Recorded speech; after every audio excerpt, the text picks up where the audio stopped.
Hello and welcome to the third of our webinars in this series of 3 webinars brought to you by the DPS.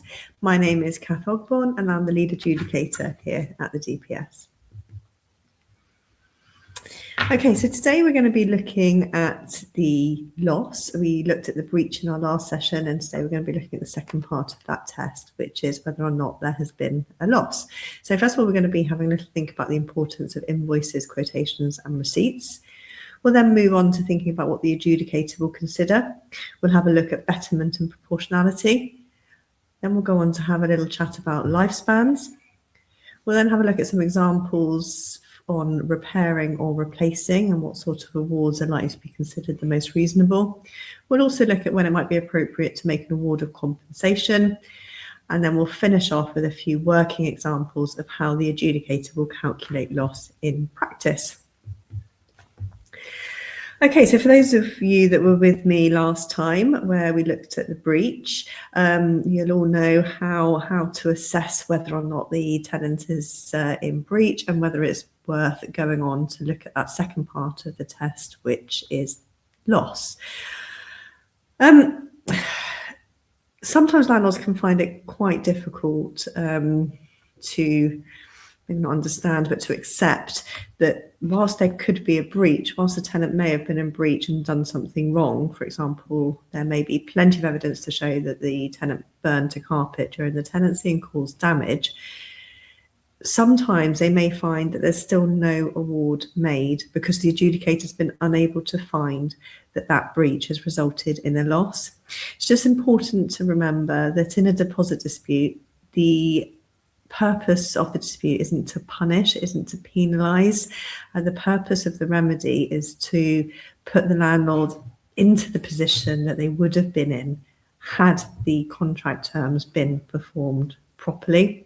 So this may mean if there's been no change in that position as a result of that breach, that even though there has been a breach, there is no loss. And I appreciate that that can be quite a hard concept to accept when you've seen that something in your property may have been damaged. Okay, so the first thing I really want to look at is the importance of invoices, quotations and receipts. I quite often hear feedback from landlords that maybe they feel that some of the awards made by adjudicators aren't very realistic. Very often, the reason maybe an award is less than what a landlord feels maybe they should have been awarded is because the adjudicator wasn't provided with any evidence to show how much the work actually cost. As you'll remember, we spoke about in our previous session, the burden of proof lies with the landlord, and that extends to also demonstrating that what they're claiming is fair, reasonable and proportionate and no more than is necessary to actually remedy that breach. So it's really important that if something has cost a certain amount of money to repair, that you're providing evidence of that. The best way to do that is by providing a copy of the invoice or the receipt. I would also just like to add to that in recent times, I think we can all appreciate that everything's become a little bit more expensive, and sometimes the cost of carrying out a repair or doing a job, particularly cleaning, actually, I think I've been quite surprised by some of the cleaning costs that have been claimed lately. Actually, it's quite surprising how high the invoice comes to for those works. So where something is really particularly high and you think it and look at it yourself, and you'll know whether you feel that seems like quite a lot of money for the work that's been done. If something does feel particularly high, I would recommend actually maybe getting a couple of other quotations just so that you can demonstrate to the adjudicator that, yeah, okay, this might seem like quite a lot of money, but actually we've approached a couple of other companies and they're quite comparable. Maybe we've needed to get this job done quite quickly before a new tenant moved in. Which might be part of the reason why the invoice is slightly higher. If that's the case, do tell us, because we're going to have to be looking at that and then deciding whether or not it's fair, reasonable and proportionate. So there are sometimes where an invoice may be provided that just seems so out of kilter with what we would deem as a normal reasonable expense that we just need that something little extra just to demonstrate that it is reasonable in the circumstances. Also, if you're providing a quotation as opposed to an invoice, don't forget that that's not going to show that that's the actual cost of the work, because that work won't have been completed as just a quotation. Even more important in those circumstances where it's quite a high quotation, unusually high, if that is just the cost of the work and it's just, down to the availability of contractors, or it's just because materials are a particularly high cost, just maybe get a couple of other quotations just to support that. It's just going to put you in that best possible position then to support that actually what you're claiming is fair, reasonable and proportionate to carry out that work that needs to be done. Just another thing I just would like to just point out on the example of the invoices that we've got here, particularly on this cleaning invoices, you can see that there's 5 items listed there, 5 different areas of cleaning. So you've got general cleaning, carpet cleaning, oven cleaning, hob cleaning and extractor fan cleaning. And then we've just got the total cost. We can't really see a breakdown. So just bear in mind that if, for example, you were just claiming for the general cleaning, the adjudicator isn't going to be able to tell from that invoice how much that element of the cleaning cost. So they're going to have to work that out for themselves and attribute the £280 between those 5 items and work out what's a reasonable cost. If you have that information, or you know roughly what each element of that invoice costs, just provide that breakdown, provide that information for the adjudicator. For example, you may have got a quote done initially, and they may have actually broken the cost down for you in the quote a little bit more. If you have got that information, let the adjudicator know. If it's not information that you have, maybe let the adjudicator know why you've calculated the particular element that you're claiming for in the way that you have done. So, for example, it may be that I don't know, you're claiming for carpet cleaning, and actually, well, there's general cleaning on there. There was only a very small amount of general cleaning that needed to be done, and actually the predominant costs on the invoice were down to the carpet and the oven. Just make sure that the adjudicator is aware of that information so that they can take it into account. And then, even though we've got now the invoice to show how much work has been cost to carry out, landlords can often be quite surprised that they're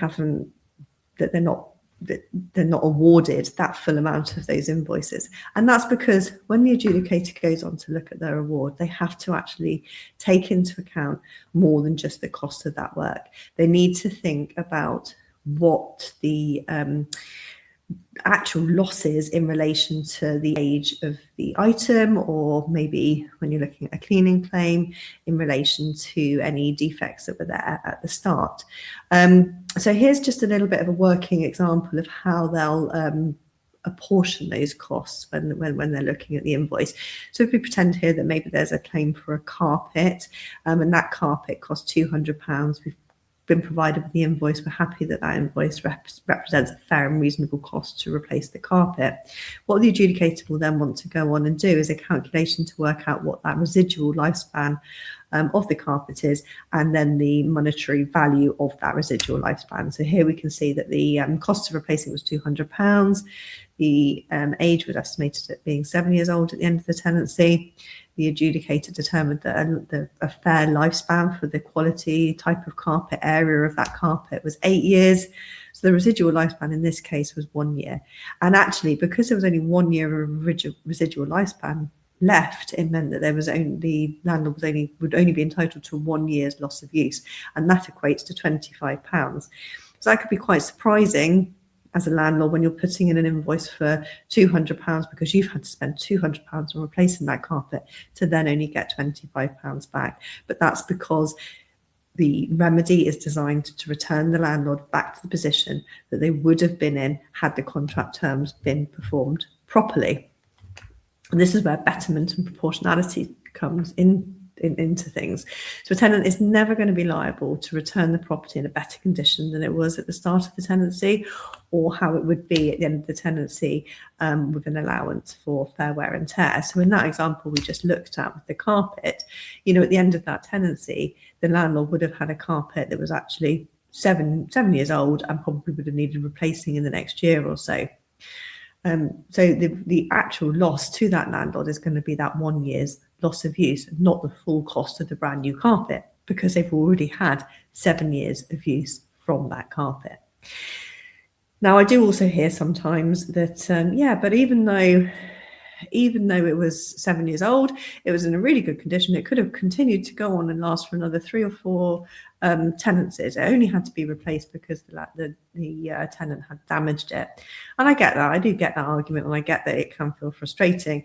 But as adjudicators, we can only make financial awards. We can't award things like specific performance. We're ordering that the tenant does something specific to remedy the actual damage. We obviously can't wave a magic wand and go back in time and get rid of the damage that they've done.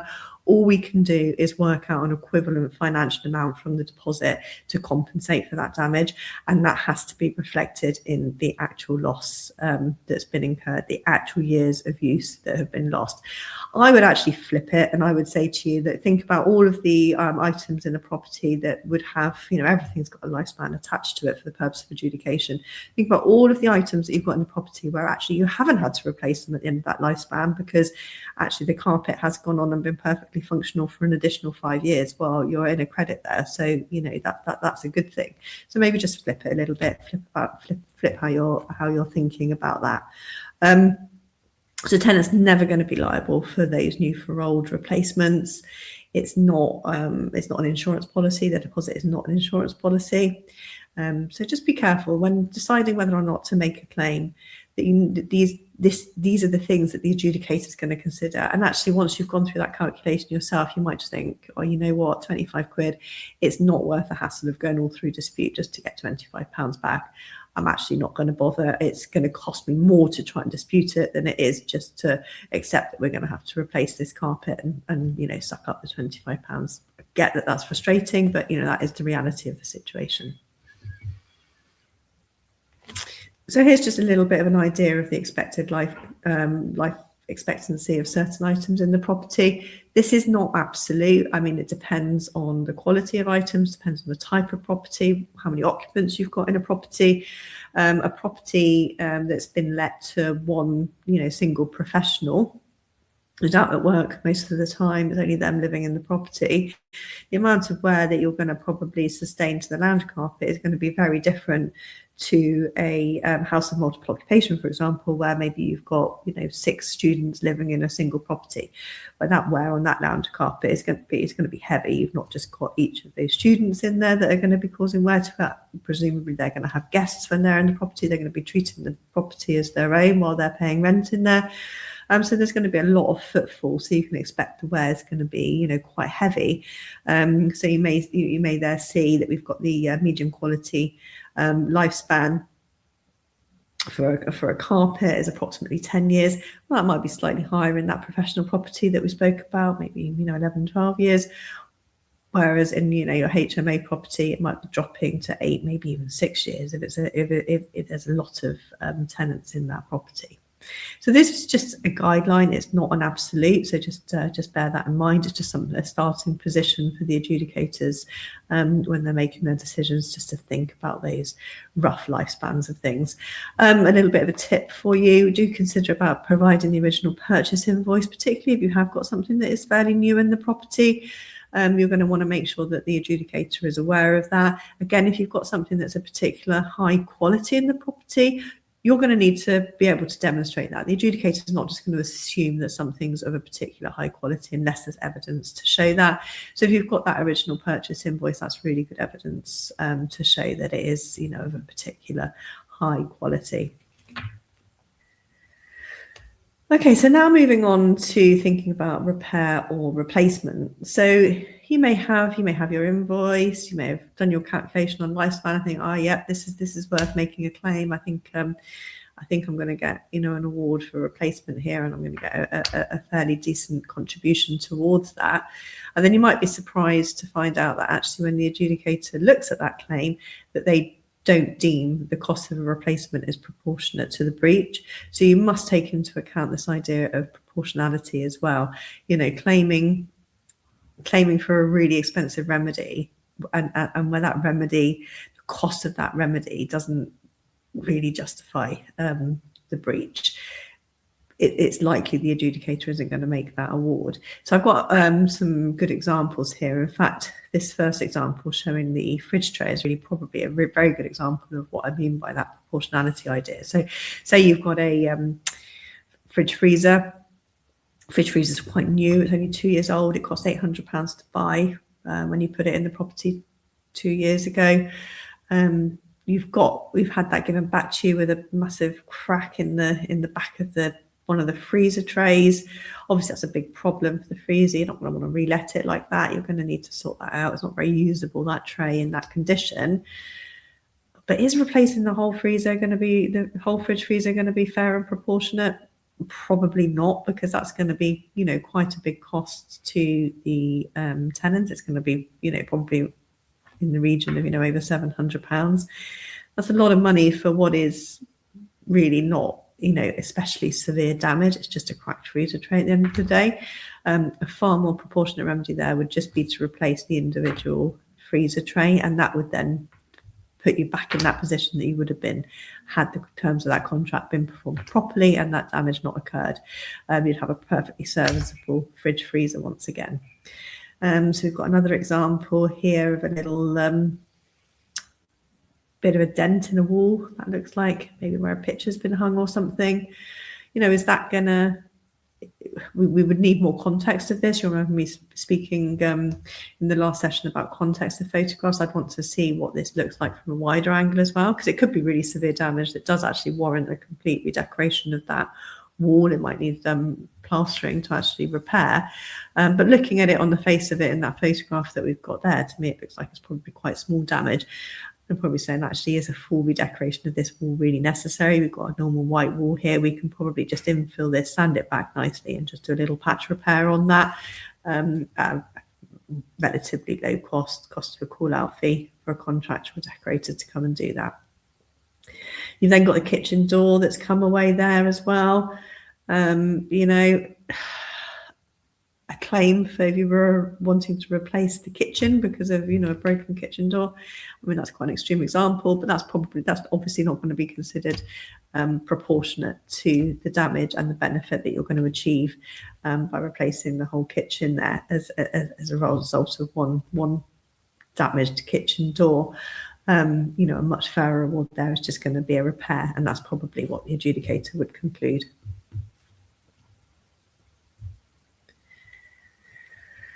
Okay, so then coming on to looking at when the adjudicator might decide, actually, yeah, there's definitely damage here. I don't really think it's feasible for this to be repaired, or the cost of repair is going to actually be, a really high amount of money for the benefit that it's going to achieve. They may have to think about making an award of compensation or a diminution award just to reflect that that item is now worth less as a result of the damage. So I've got a couple of examples here. So we've got a little nick or a little mark on a carpet in that first picture. It looks like a small little burn mark, doesn't seem particularly big. It seems to me that it would probably be disproportionate to replace that whole carpet because of that small mark. By the same token, it probably can't be repaired. You can't really cut sections of carpets out and repair them. That would generally be quite unsightly and probably quite expensive. But actually, does it actually need any of that? Is it really going to affect the overall aesthetics of the room? Particularly, is it going to affect the reletting of the property? Is it going to affect the resale value of the property? Probably not. In all honesty, probably not.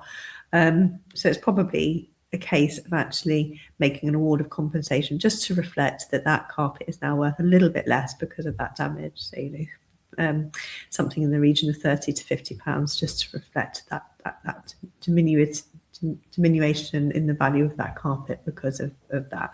What I would just say is that, maybe that burn actually, maybe that picture isn't showing the full severity of that burn, and just make sure that your evidence is really giving good context. So if that was a really quite a big burn actually in context, and it really was ruining the whole aesthetics of that room, provide the evidence to show that, because it may be that actually, if that's a large burn to the center of a carpet, and then start thinking actually that is going to affect the aesthetics of the room, it is going to probably affect the ability to relet, and then suddenly that replacement becomes a more reasonable outcome.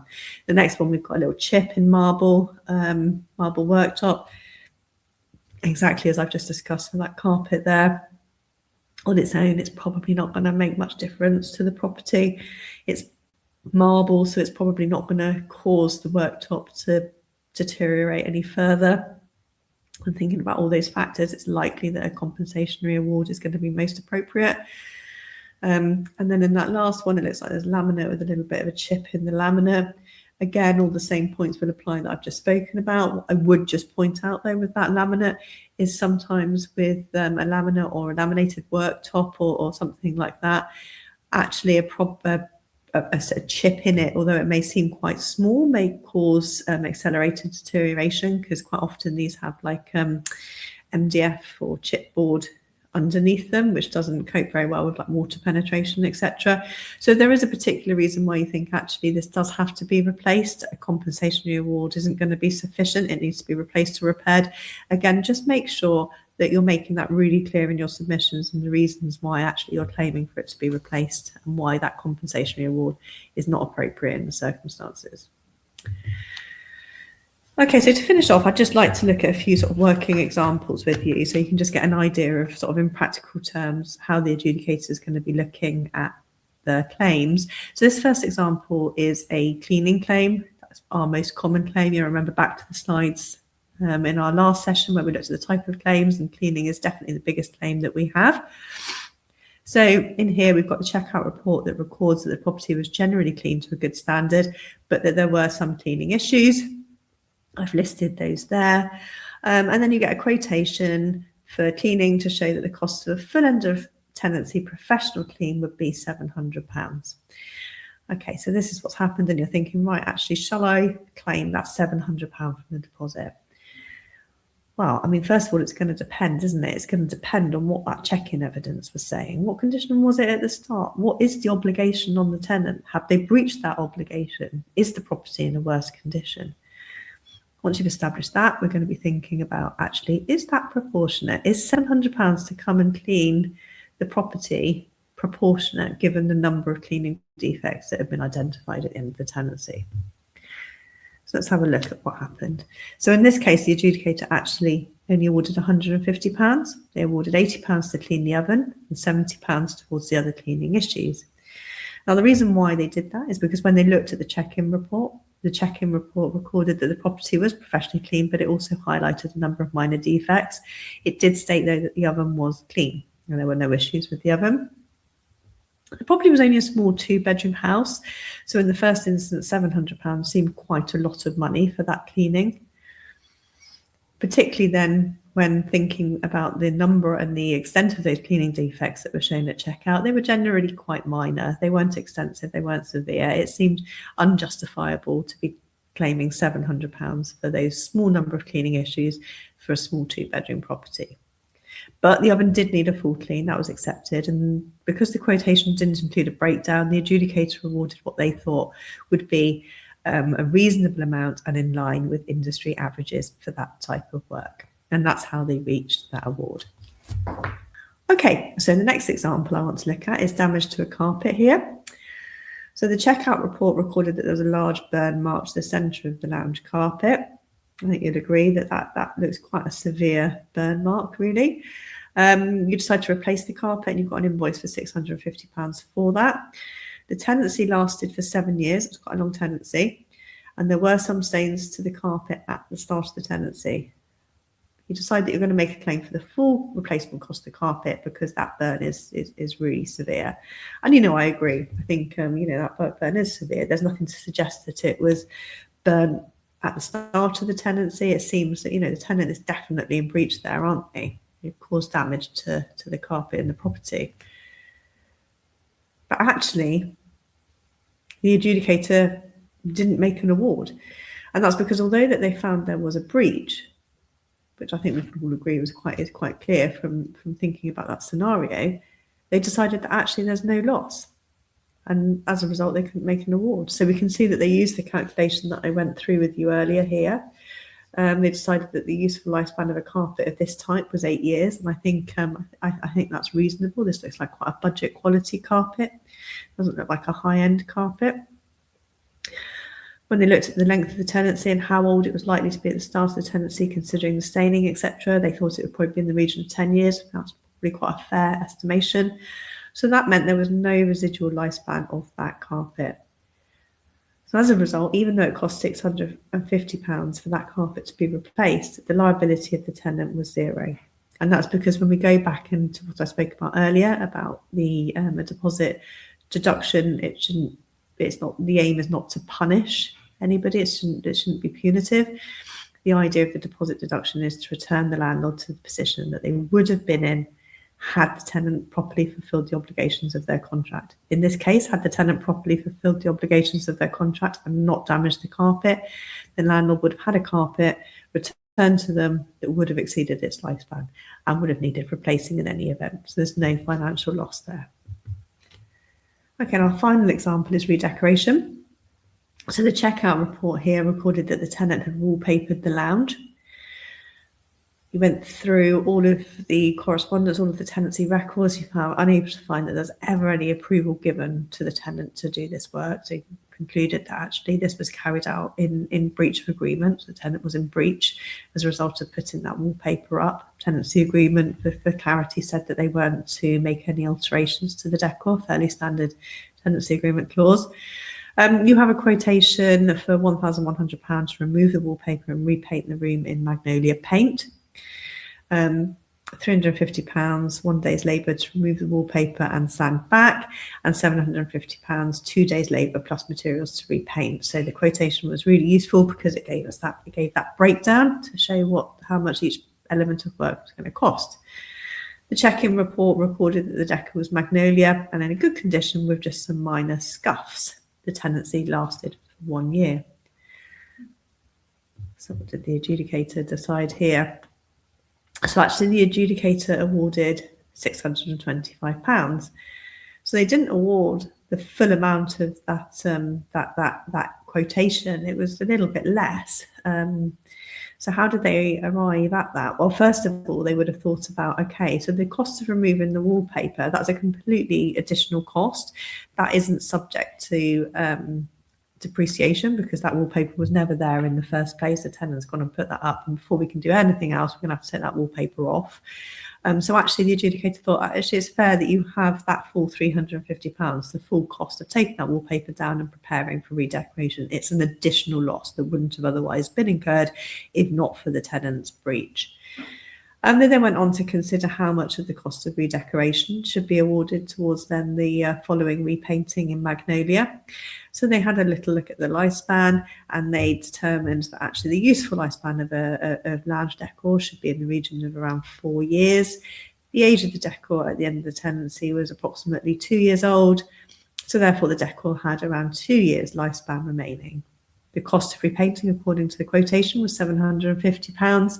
So that meant that was about £187.50 a year. Apologies, I noticed there's a little bit of an error there on that slide. It says a month, but actually that should be a year. So £187.50 a year.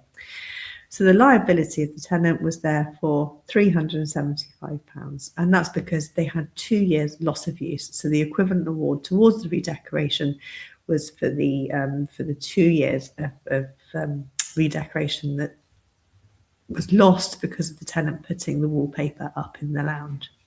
So I hope those examples really kind of bring to life everything that we've spoken about today, and I hope that you find that it's really useful. I do appreciate that it can be frustrating when you have your property returned to you and there are issues that you've got to fix, but actually you can only recover a small amount of the deposit. But as we've spoken about this, because it's not designed to punish the tenant, and unfortunately the deposit is not an insurance. It is just there to cover any losses that have been incurred. So when thinking about whether or not to make a claim, really do think about all of those things and maybe try and negotiate with the tenant first of all. With honest knowledge there on how much you're likely to get actually if this goes to dispute, because you may actually find that you can negotiate a better outcome than actually by having that contentious dispute process going on. Okay, so I hope this has been a useful 3 sessions for you. Thank you for joining us. Goodbye.